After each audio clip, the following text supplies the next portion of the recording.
Good evening. It's approximately 7 p.m. Monday night, June 13th.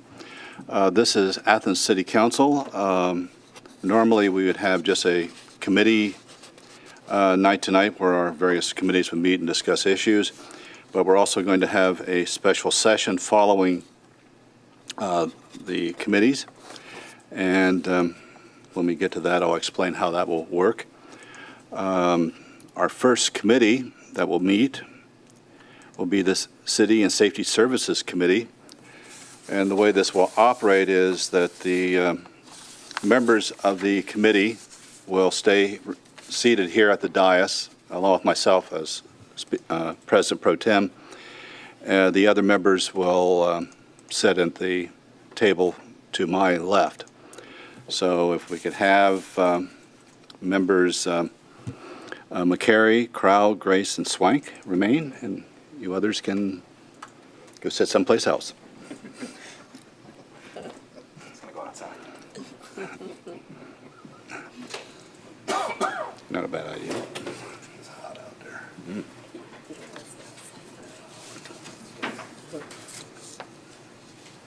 there. Member McCary, you're in charge, so it's your committee.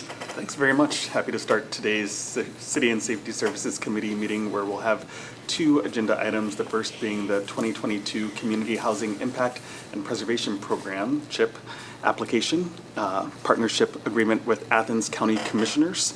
And with this, we are going to eventually hear me make a recommendation that we suspend the rules so that we can address this grant funding opportunity in advance of a June 21st grant application deadline.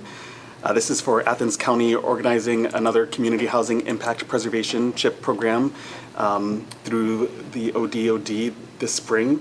This program seeks partnership with the City of Athens and Nelsonville, which allows the county to seek more grant dollars and serve residents in those jurisdictions. I'm going to go ahead and read the first part of the ordinance. Actually, I'll read sections 1 and 2. This would authorize the mayor to enter into a 2022 through 2025 partnership agreement with the Athens County Commissioners as applicant and grantee, if funded, a copy of which attached hereto and incorporated herein by reference for submission of an application to the Office of Community Development, Ohio Development Services Agency, ODSA, for the Community Housing and Impact and Preservation CHIP grant. Section 2, this ordinance shall be an emergency measure necessary for the preservation of the health, welfare, and safety of residents of the City of Athens, Ohio, in order to meet the June 22nd, 2022 ODSA grant application deadline, and it shall be in full force and effect upon its passage and approval by the mayor. So we are essentially hoping to apply for some grants to fix up some owner-owned homes, rehabilitation there, and then as well as some home repairs to some rental and owner properties. So open this up for comments, questions, discussion. First from committee members. Yes, Councilmember Swank. Several, and I'll deal with money.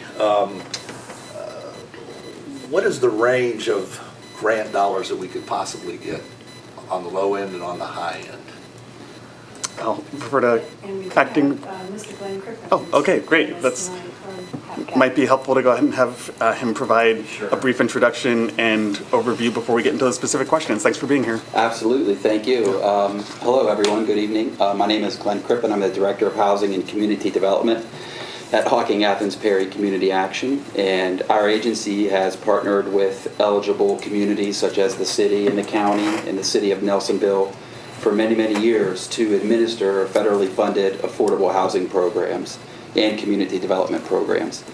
And every 2 years, we seek partnership from the county between the city of Nelsonville, the city of Athens, and the county together, which will allow us to apply for $1 million and $1,050,000.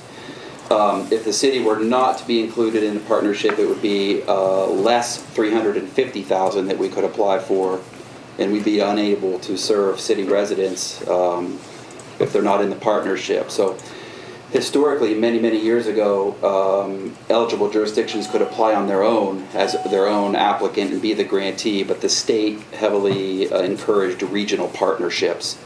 So it's more or less a formality of the grant process, allows us to continue to serve residents in the city, and it is a $1 million grant, and we will be working throughout the county and the city of Athens. So.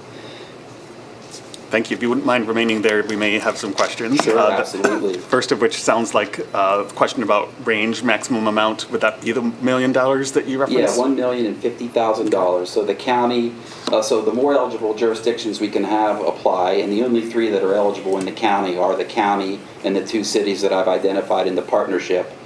The state prescribes that. I can't seek partnerships with other communities. Anything outside of those areas, like the city of Nelsonville or the city of Athens, is considered county, like if we were to do, Gloucester or Shade or, Albany, for instance. So the range is, so the county is eligible to apply for $400,000, the city of Athens, $350,000, and the city of Nelsonville, $300,000. And we apply, we earmark the budget with for expense to occur in those ranges within those jurisdictions for the grant. So it is the focus of the program. The CHIP program is for the preservation of the housing stock, and the push is to perform large-scale rental or owner rehabilitation and owner and rental repair, which are much smaller projects. The home repairs are small, home rehabs are very large projects. And this is funded by HUD and the Ohio Housing Trust Fund. So there's federal and state funding in it, included in the program, and does not include any contribution from the city. We administer it on behalf of the county. What the partnership outlines is that the county is the grantee, the applicant, the grantee. If funded, it's very competitive. I will say it's not an automatic thing. We have to not only have the capacity to do this work, we contract it out, so we have a registered contractor database where the contractors are required to work, lead safe and be able to perform the work up to a residential rehab standard, or the RRS. So it's kind of a finicky program. Can be very challenging at times. Now, what makes a household eligible, if anyone is curious, is if the household is considered LMI, or low to moderate income. For a household of 1, or more specifically, that is 80% of the area median income. For Athens County, currently, a household of 1 could make up to $41,950 for a household of 1 and still be eligible for the program. And it goes up incrementally. Family of 4, for instance, $55,900. And through our application intake process, we find out who's eligible, who's not, what we can do, and we spec the jobs, and we contract them out, complete them, and everything admin front to end on the program. And we've been working with the county and the city for several decades at least with the CHIP program. So we've had great success over the years. Knock on wood. It's very competitive. The statewide budget is about $23 million, and approximately 18 to 19 of these grants will be handed out statewide. We submit here by June 22nd, and the grant notifications or decisions will be made around September or October. And if funded, the grant agreement will be dated December 1st. Thank you. Additional questions for Mr. Crippen?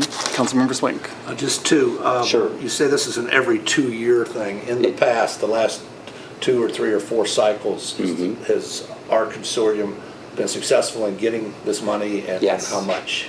Yes, we have been successfully funded. Every time we've applied for the last 6-8 years, we've been funded and have completed the program successfully within the time allotted. So we've had success. The program year 18, CHIP was just monitored by the state. We had successful results. And so yes, we've been very successful over the years, and we have been funded. The county and the city, and both cities have been funded through the partnership for since the partnership structure began, which I think was in 2016 or 14. And prior to that, the City of Athens would apply on its own behalf and was its own applicant and grantee. So if funded, all the funding will run through the county auditor's office, not the city auditors. So it's a great program to have available for residents. Seen a lot of great projects come out of it. So Thank you. you. Oh, go ahead with your second question. You covered them both. Okay, terrific. Would you mind just saying a little more to clarify how properties are selected? Okay, so households can apply for assistance. We have an application and intake process. We have a long application, so when we get notice of funding or successful funding, we will mail out applications to anyone that's on our waiting list or that has inquired about the program, which is a long waiting list. We have a very, very long waiting list. We send out applications every time we get funded so folks can apply. We don't always fill all the slots immediately. Sometimes slots remain open through the grant cycle, which is almost a 3-year period. It used to be a 24-month grant. Now it's a 30-month grant due to supply chain and labor force challenges. So does that answer your question? Thank you. Yeah, I think Thank you. that's good. And I'll just comment again that we are attempting to move this through quickly so that we can meet this application deadline for the grant of June 22nd. And if there are no further, Councilmember Grace. Thank you, Member McCary. I just wanted to highlight the breakdown of the funds for the City of Athens, and it would be $150,000 for owner rehab, $118,500 for owner home repair, and $39,500 for rental home repair. Is that correct? That's correct. Yeah. So just that's important to keep in mind that 150 could go to larger projects like roofs, Yes. new HVAC systems, things like that are major expenses. But then 118.5 is divided up to do a lot of smaller home repairs, things that may be really challenging for folks in our community. And so this has been a really successful partnership for years, and I'm absolutely in support of continuing this effort. So thank you for being here. Thank you. And I will also mention, I think it's worthy to note that when the pandemic occurred in 2020, we were allowed to amend the CHIP grant to be spent on emergency services. So it was nice to have funding available and be able to be utilized in an emergency fashion for rent and stuff like that. And that was going on before anybody else was paying rent subsidies for residents in Athens County. So very proud of that work, and it's flexible, and we've got a great relationship with our funders and the city and the county and Nelsonville, and it's been very successful over the years. So. Do we have questions from other council members? How about from any member of our administration here today? Or from the audience? Well, then we will thank Mr. Glenn Crippen for being here. Thank Thanks. you. Appreciate it very much.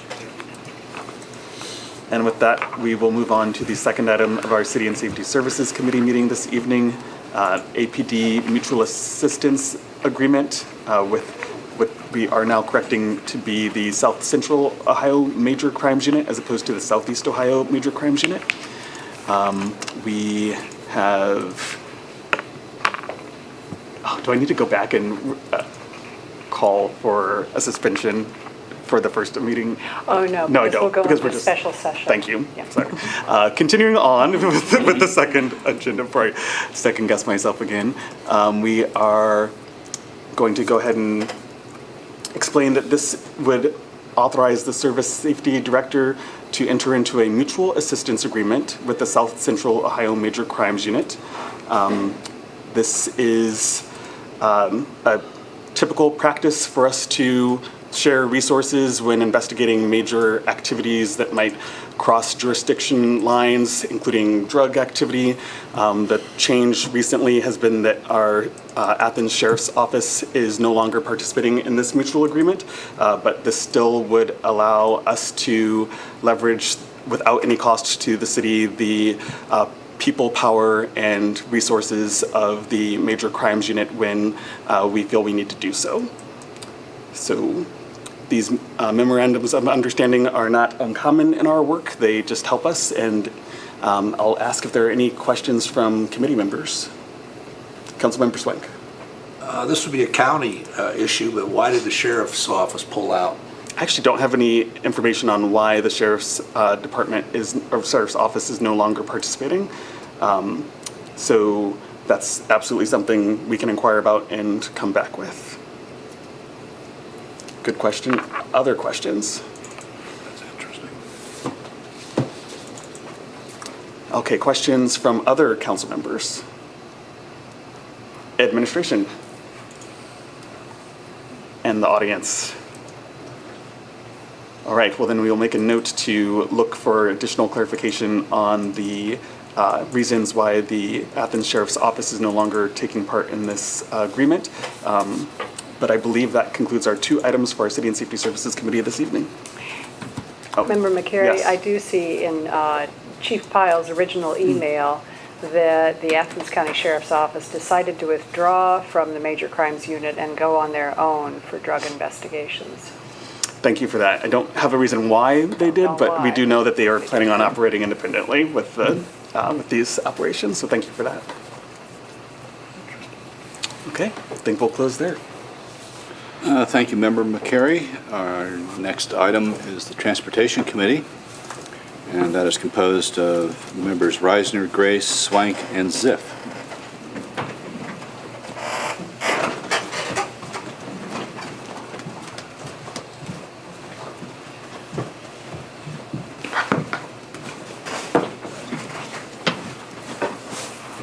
And we have one item to redesignate Hocking Athens Perry Community Action Programs, HAPCAP, to administer Athens public transit. And I have a little background information from an email that says that the memo of understanding with the city to be designated grantee for GoBus and Athens Public Transit are set to expire at the end of this year. We were in the process of revising them, and I hope to have that completed the next week or so. This is from HAPCAP. So does the administration have any additional information about this? I think it's similar to earlier programs where we manage things internally on our own. So there was a time back when I think Mayor Paul Weil was mayor, where we were managing the Athens transit system.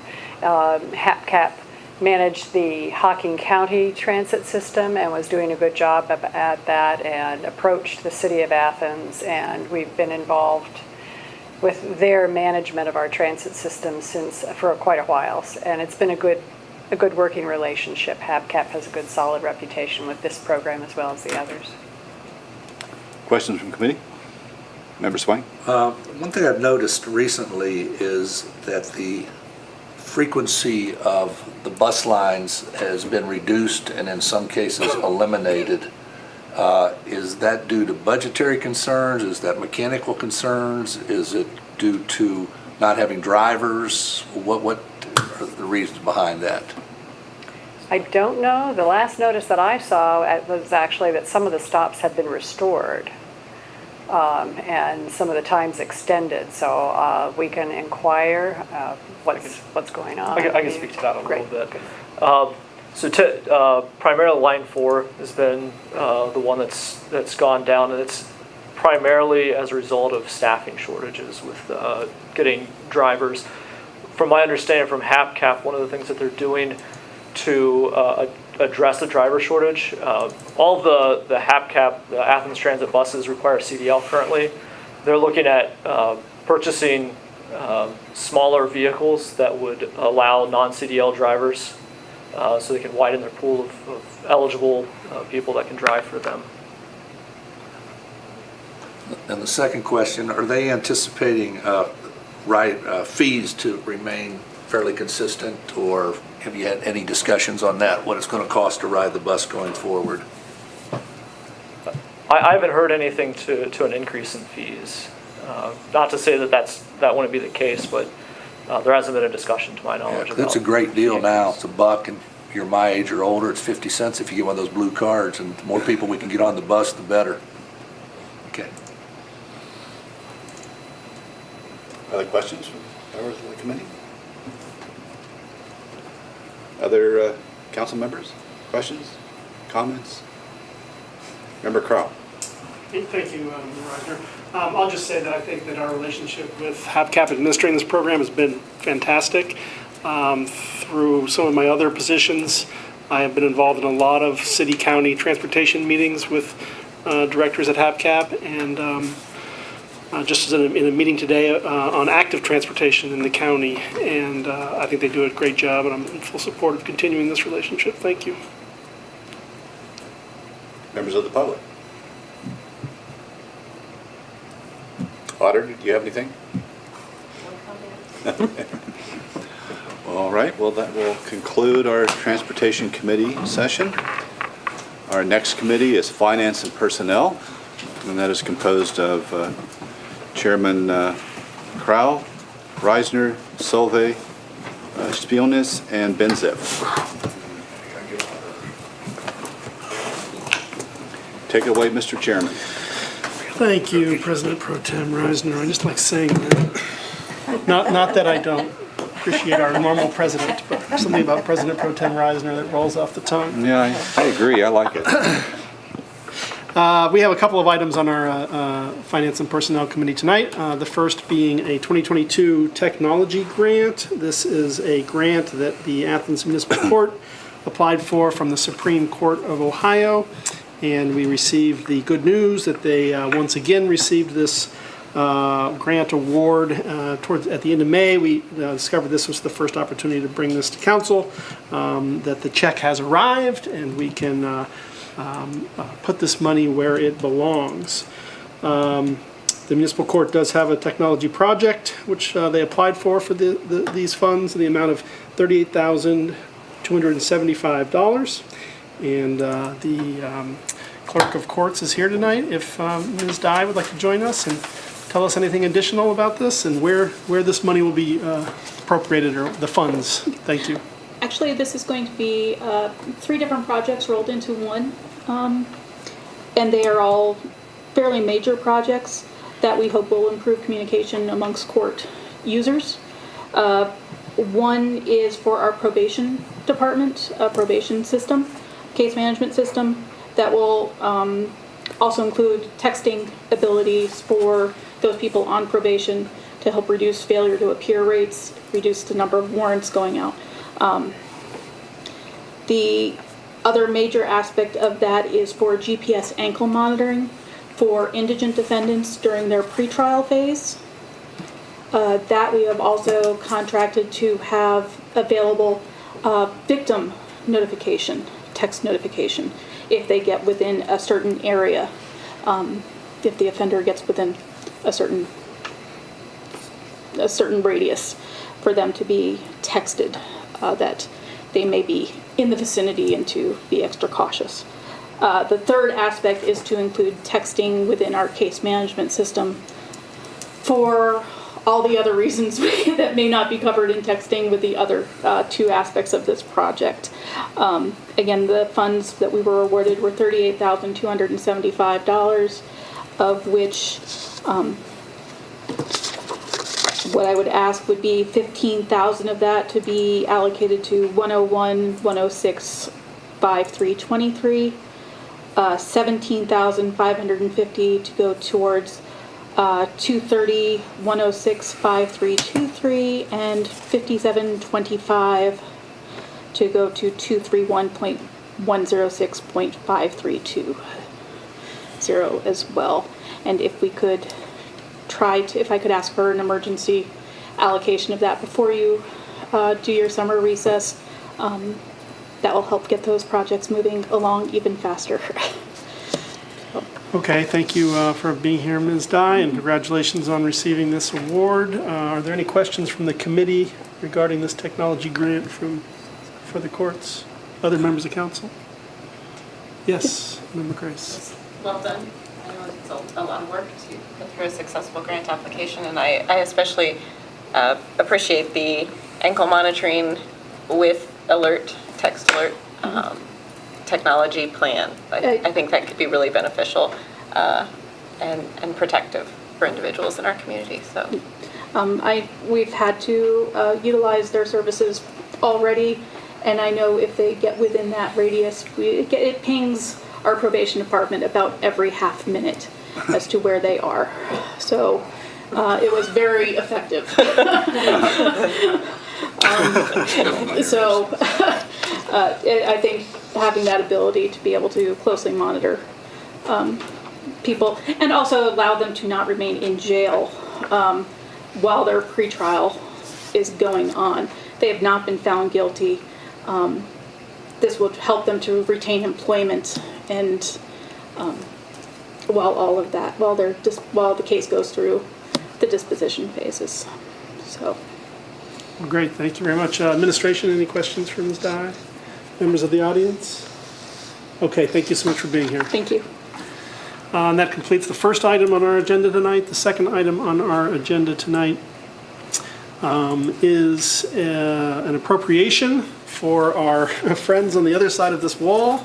The cooling unit in the server room has basically gone kaput, and the repair people indicated that they feel that we probably got more life out of the unit than most. The heating and cooling employee said the unit was from 2007, and it does run the control room 24 hours a day, 7 days a week. So that it's probably, they considered it to be a good deal of the life that we got out of that unit. We do have to run that cooling unit basically all the time, and it can be very hot in there, especially on nights like tonight where it's very hot outside, and it can be pretty unbearable for employees when that is not functioning. We do have Acting Service Safety Director Cheeky with us tonight that might be able to comment a little bit further on this. So the City Hall is an old building, as we all know, and our walls are very thick. So traditional HVAC systems are a little bit more difficult to employ throughout this building. So we've we call them mini splits or split units in many of our spaces in order to condition the space, especially smaller spaces where we might need a little bit of heat, but we don't want to be running large HVAC units, so they're much more efficient. In this case, it's primarily for cooling a server room or any room that's running electronics tends to run a little hot, and we need to protect that infrastructure from overheating. So that's the intent with getting that mini split and replacing it. I believe we're using Sun City Mechanical in this case. We've kind of spread it around depending on what the price is and what's available right now. And $39.50 is a pretty good deal for a mini split right now. I think a few months ago we purchased one that was almost $5,000, so it's gone down a little bit in this case. Thank you, Mr. Cheeky. The appropriation is for $4,000 to the general fund, and this is City Council. And the nice thing about replacing these units is the new one will be even more efficient. If we go back to 2007, the one we'll purchase in 2022 will be better bang for the buck, as we say. Any comments from council, from committee on this item? Yes, Member Reisner. Is it kaput right now? Is it broke? Yes. Yeah. So that room is getting really hot right now. Right. It's warm. Oh, good. Anything else? No, I'm just shocked that it's still running, that's all. Other members of council, any, oh yes, Member Spilnis. Thank you. I just am concerned about if it's not working now, we have to get something in there really quickly. Oh, we need to get something in there really quickly. So how soon can that happen? I believe it's in stock, the equipment. It's just a matter of scheduling it once we have the funds available. That's an excellent point, Member Spilnis. I trust that the members of the department and Acting Service Sector Director Cheeky will be able to get this done in time so that the computers don't go bonkers. Yes. And the government channel, Ryan and Jenna have been very careful today in leaving the air conditioning down, leaving the doors open until the session started. So kind of monitoring that very carefully. So we thank them. We thank them for working in the heat tonight. Yes. Yes, Member Swank. Wow. So can they go ahead and do this without our authorization? Because we have done things in this city like finish the gym floor and the rec center without authorization? It's certainly possible, consider that a replenishment of the fund. So if we have enough money in the fund line to install it now and then backfill, it's something that we certainly can do. I just don't know what the account line, how much is in it currently. Yeah, this is an appropriation, not an authorization. If you appropriate it, then they can do it. There's no authorization involved. If it's in their budget, they spend their budget, as they need to. It's a matter of getting money in their fund. Thank you, Auditor. Other council members, other members of the public? Okay, and that ends Finance and Personnel tonight. Thank you, President Pro Tem Reisner. Thank you, Chairman Crow. Well, that concludes. Mr. President, a point of information, please. Speak. In looking at the public published agenda that has been on the website since Friday, there are 2 items in particular, 3 total, that we're not covering tonight, and that is under Planning and Development Committee. And I know there are individuals who were interested in coming tonight to offer public comment on that, and individuals who did come tonight to offer public comment on that. So I have a question and a request. The question would be, what has necessitated the deletion of these items from the agenda? The administration care to speak to that? For the planning and development for the leases that are being considered, the drafts of those were just that, drafts, with further review needed by OU Legal Department and Department of Administrative Services. And it was the recommendation this afternoon that those be pulled because they were not ready, that there hadn't been sufficient review. In the case of the community authority presentation, that was informational only at this point, and just thinking that at this point it wasn't critical for that presentation to be made tonight, and we can have that at a later time. We can have it in August or September. This is the community authority is a concept that's being considered as the Ridges Advisory Committee is looking at the redevelopment of the Kirkbride complex and some of the other areas for which there's a plan. And there has been an Appalachian Regional Commission power grant that was awarded for the planning for that. And they're looking at it, but that's very much in that planning stage and just information only. Great. So. And then the request would relate to the 2 lease agreements, and that is we have one more committee meeting before the break, and recognizing the fact that at least 2 of the 7 council members will, because of scheduling conflicts, be unavailable for that meeting, that we schedule the committee meeting on the 2 lease agreements till the first committee meeting following our recess, so that we can have full participation by the council. It seems like a reasonable request. Seems reasonable. Okay. Yeah. Thank you very much. All righty. We'll go into our special session. Let me read this. Please note that this is a special session of council to give readings to legislation only. There are no reports or other business and no opportunity for citizens to speak at the end of this agenda. So if all members will please return to the dais, we'll get the show on the road.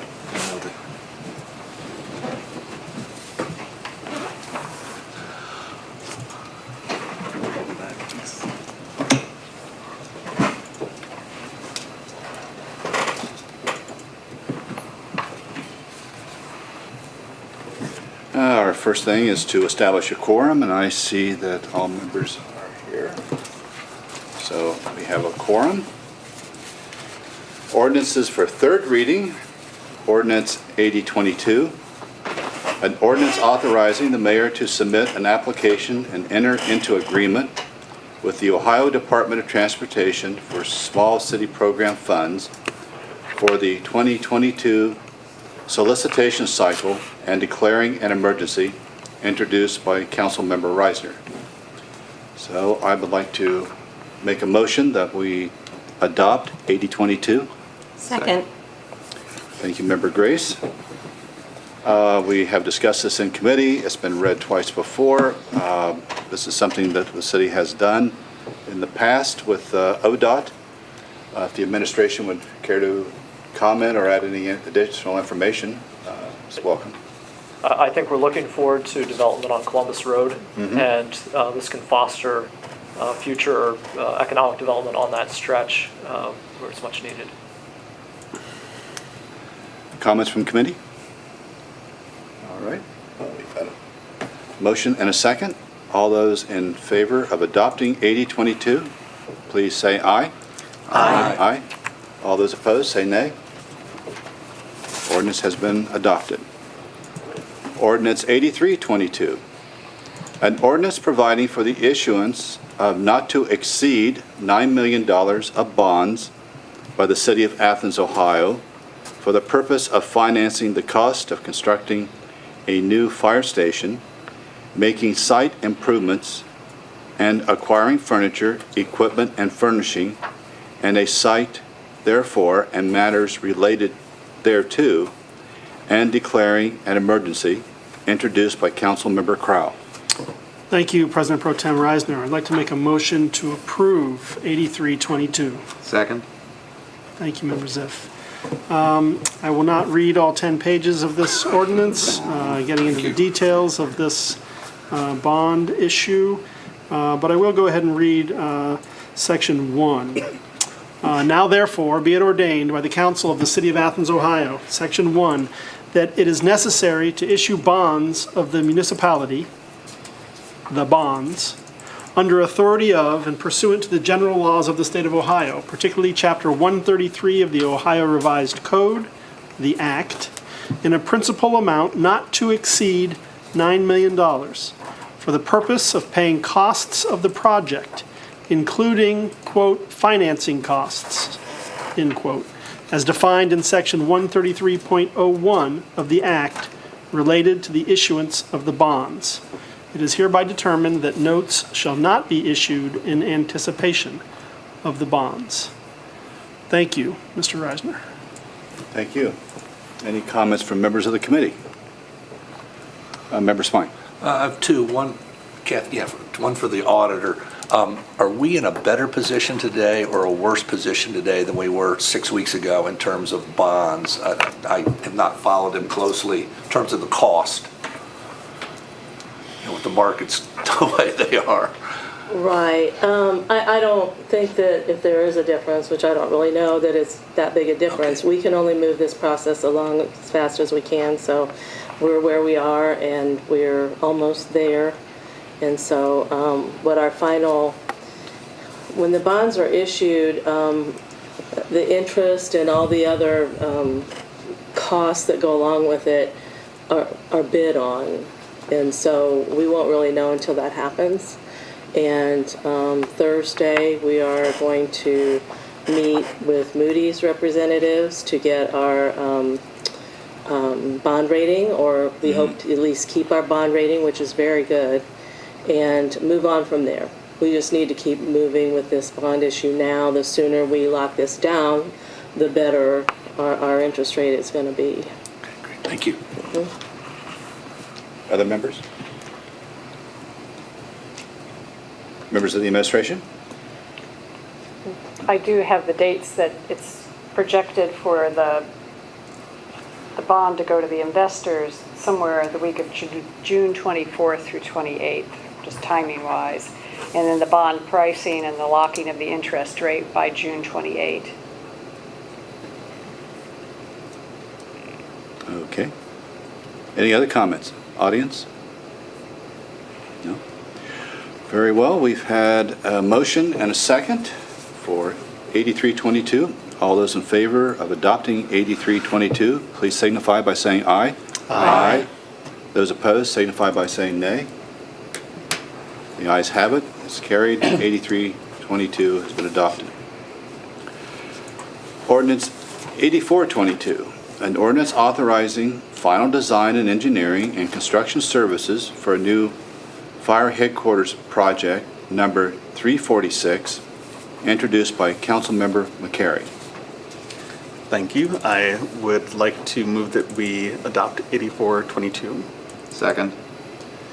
This has been discussed. We're on to the third reading, and from the ordinance, I'll share that this is project number 346, which would authorize the Service Safety Director to enter into contracts for design, engineering, and construction services for a new fire station headquarters.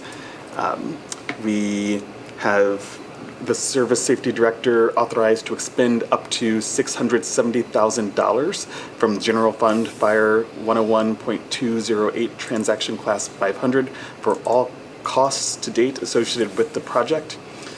From Section 4, the auditor is hereby authorized to repay the advanced funds to General Fund 101 from bonds to be issued in the maximum principal amount of $9 million for these public safety capital improvements.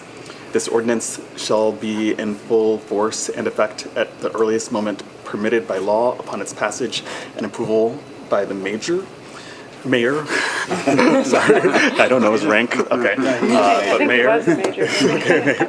My additional commentary on this before opening it to questions and comments is that I do want to note, especially in response to public feedback, that this does not specify a location for the design and construction of this fire station. So right now, this is about making sure that the funds are available for said design and construction.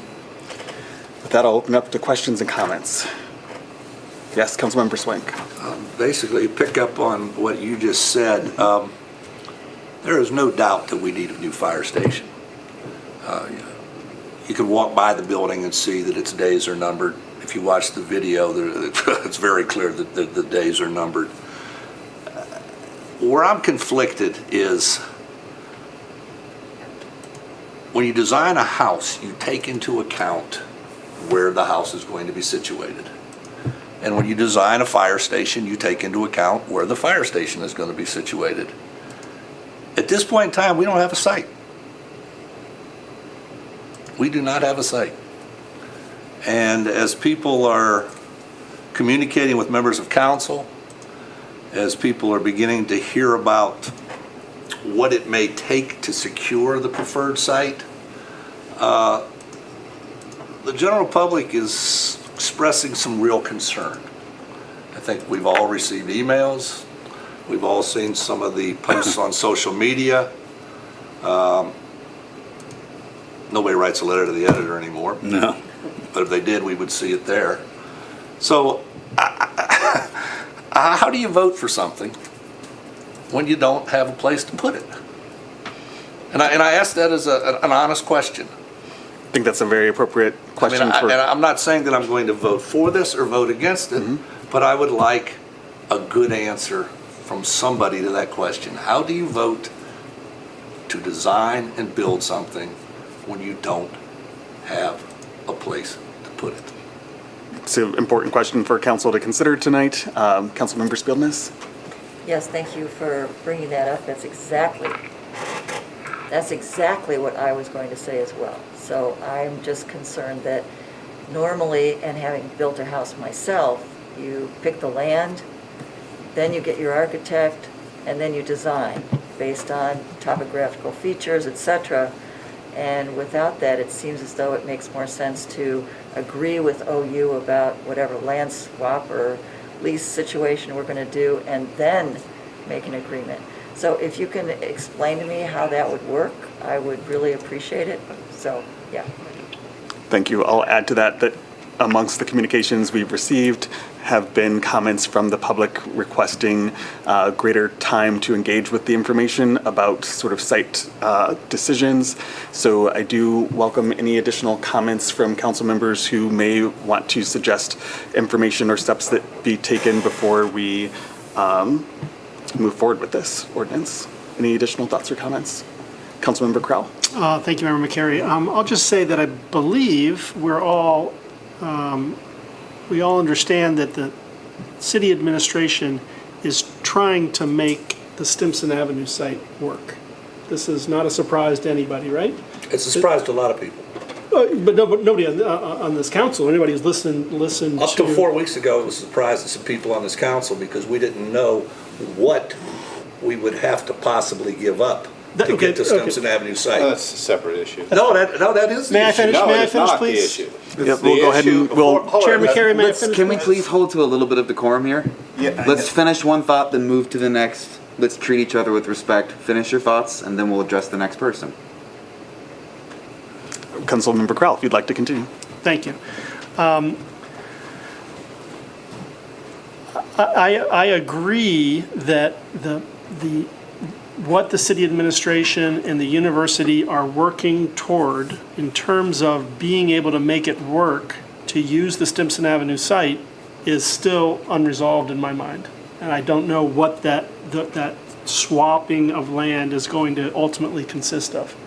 But I am under the understanding that the city administration is trying to make the Stimson Avenue site work. That's all I wanted to say.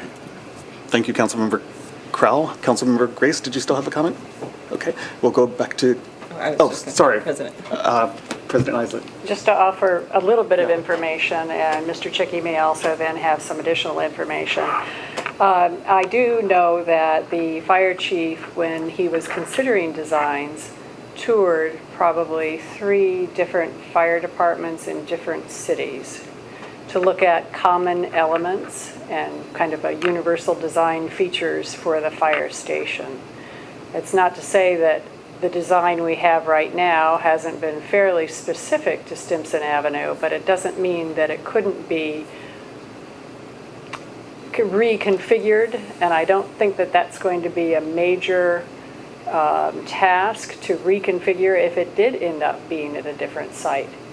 But I am of the impression that the bond financing and also this portion of at least getting the design ready are critical features right now to moving this along and trying to pass, this ordinance for the final design engineering on it. And do you have other information? I think that's a good way to put it.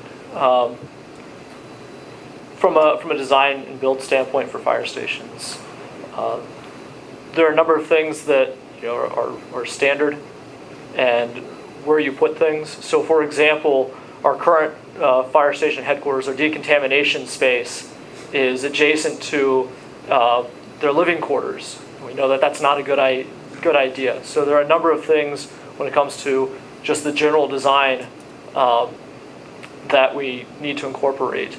The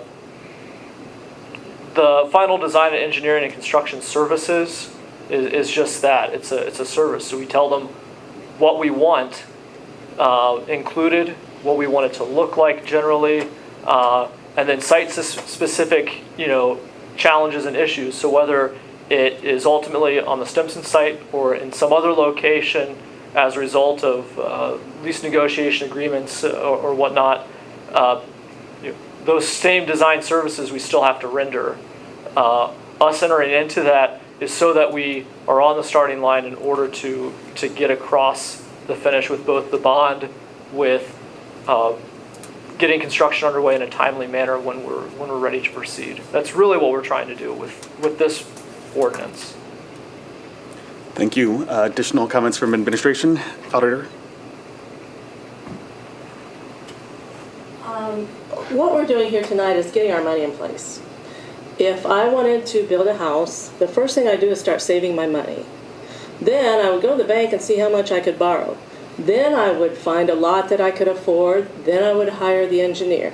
What we're doing with this ordinance is getting our money in place when we are ready to move forward. There are some things up in the air, but at some point we are absolutely going to have an engineering firm in place, and the more that we can do ahead of time, the better. And that's why we're moving this along with our bond issue. We're getting our money and we're getting our engineers in place, and when the time comes and the land issue is settled, then we will put them to work. And as Assistant Service Safety Director Chicky said, there are a lot of things that we can do ahead of time. I think about it a lot in the old house I live in. If I were to build a brand new house, I would be thinking about a lot of things I would do differently, where I would put what, and that's all we're doing. We're getting our money in place before we move forward. If we don't have a land site, we can't move forward. But this is what council does all the time, is appropriates money. We appropriate money at the beginning of the year that won't be spent till the end of the year. We're getting our money in place for expenses we know we're going to have. Thank you, Auditor. Questions from council members? And Councilman. Yes. I'd also add that, while we've been designing toward a particular location, with the current structure of the lease agreement, at the moment, we've paused some of the work moving forward. So it's not like we'll be spending a bunch of money towards something that doesn't manifest itself. The things that we can do, as Auditor Hecht said so well, are things that are within the purview of what we're able to do. So, for example, today I requested our design service team from an environmental standpoint to pause on some of the work that we've been working toward until we can get some of our lease information resolved. It doesn't make much sense to do borings and soil samples if that's not truly, the needed thing for us to do right now, and the cost that would be associated with that. So, we're cognizant of it, and we want to be faithful with taxpayers' money. So I feel, exactly what some of you are expressing. Thank you. So it's my understanding from the auditor and others that this is about positioning money to act when we are ready to do so as far as additional design and construction pieces. But it's my sense that what council might feel more confident in is having a, clarified sense of when council would be able to intervene in the event that location became a serious consideration, such as if a soil sample was conducted and we found out that for some reason we couldn't go with the location. When can council put the brakes on if we approve this tonight? Can anyone kind of respond to that? I would offer that I think that's more of the lease consideration. And that's, and some of those details of the lease agreement have not been finalized. So it would sound like council would have to agree whatever lease agreement that we enter, so that would be an opportunity for additional discussion. Right. Thank you.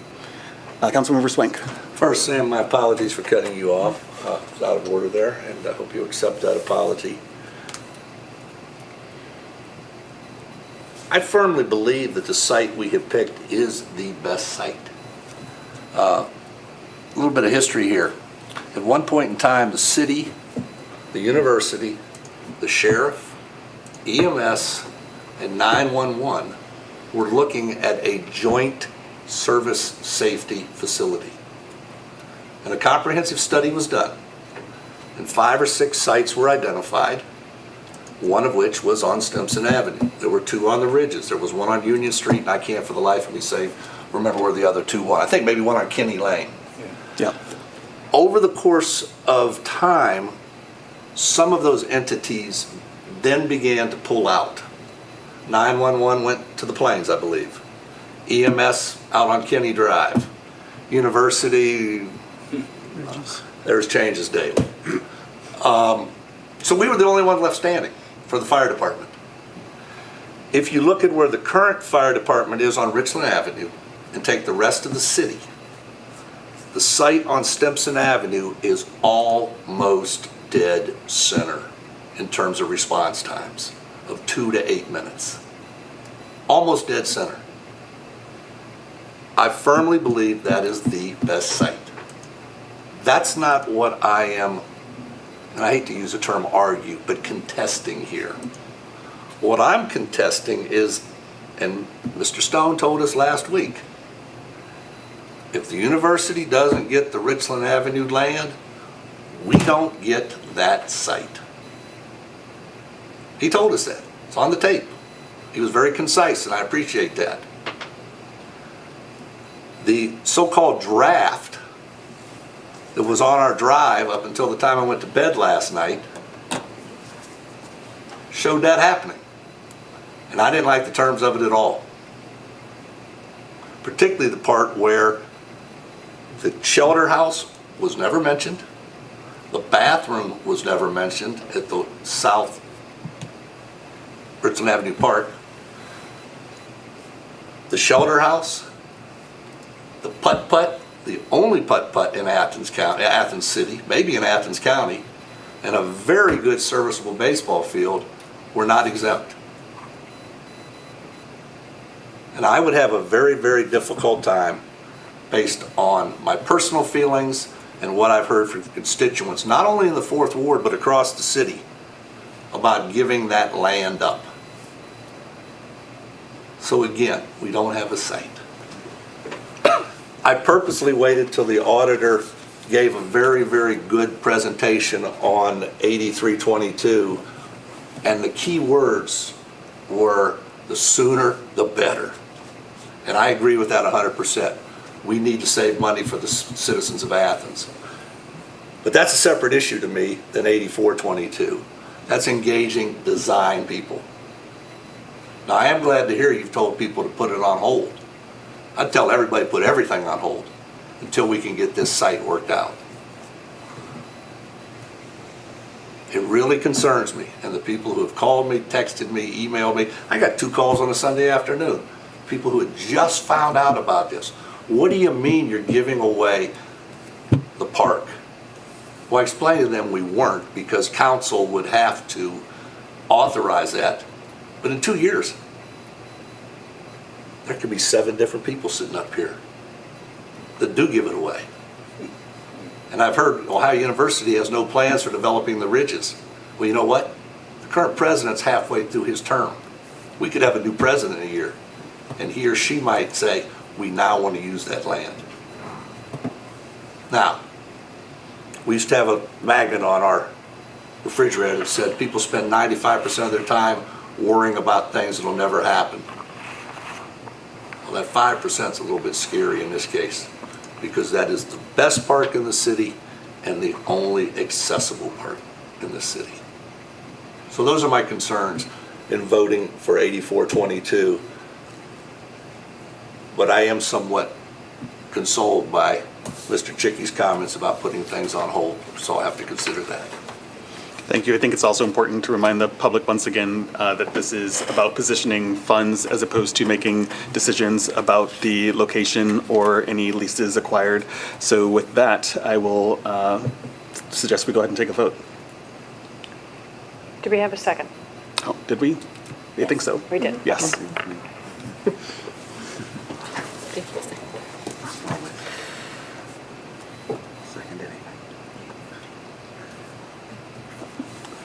Well, I'm just trying to get my thoughts together after all this.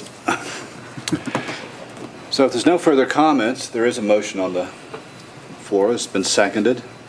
All those in favor of adopting 8422 signify by saying aye. Aye. Those opposed signify by saying nay. The ayes have it. 8422 has passed. Ordinances for second reading. Usually with second reading ordinances, we just simply read the titles, and if the chair of or the person introducing that ordinance has anything to say, they're certainly welcome to. Ordinance 8722, an ordinance authorizing the mayor to submit applications and enter into agreements with the Ohio Department of Transportation for municipal bridge and local major bridge program funds, introduced by Councilmember Reisner. He has nothing to say.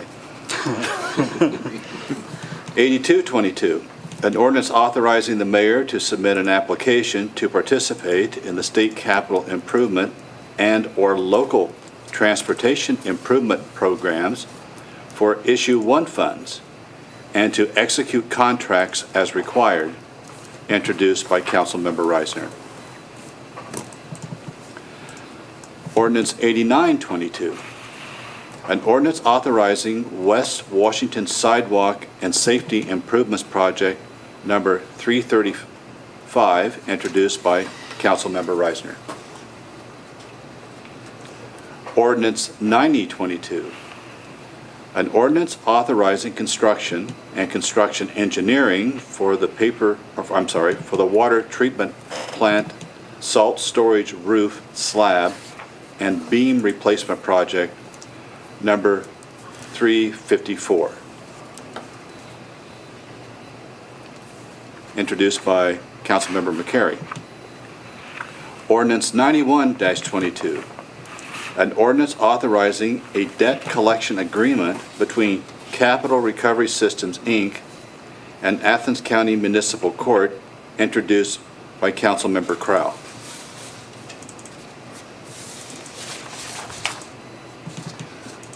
Ordinance 92-22. An ordinance amending the 2022 appropriation ordinance, introduced by Councilmember Crowell. Okay. Ordinance for first reading. Ordinance 93-22.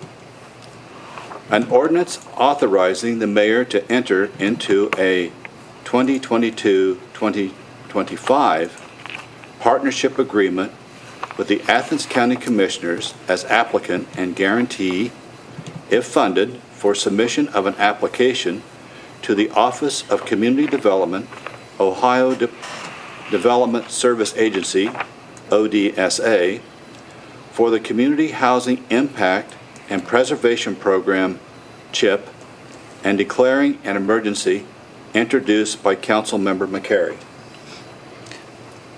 Thank you. I'd like to move that we suspend the rules for ordinance 93-22. Second.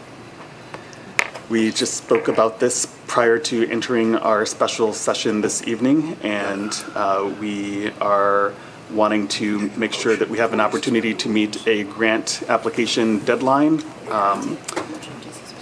Sorry. But you mentioned the key words. Okay, That's great. what we needed. The reason Terrific. why you're suspending is the grant deadline. Thank you. Okay. You just have to say that. Terrific, yes.